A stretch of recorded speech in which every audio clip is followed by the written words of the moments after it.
Getmək istəyirsən, bəhanəsiz get. Oyatma mürgülü xatirələri.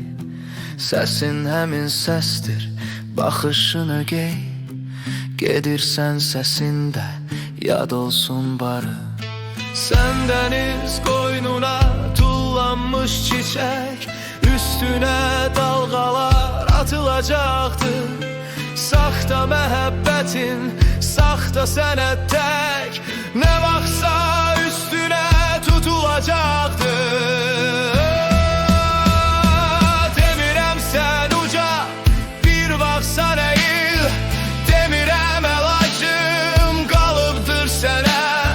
Nə səndə məhəbbət pul deyil, nə məndə dilənçiyəm əlacım sənə.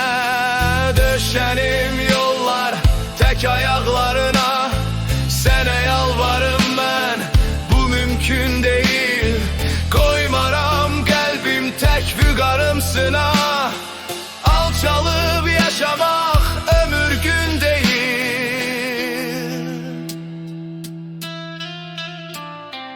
Getmək istəyirsən, o yol, o da sən. Bir cüt göz baxacaq arxanca sənin.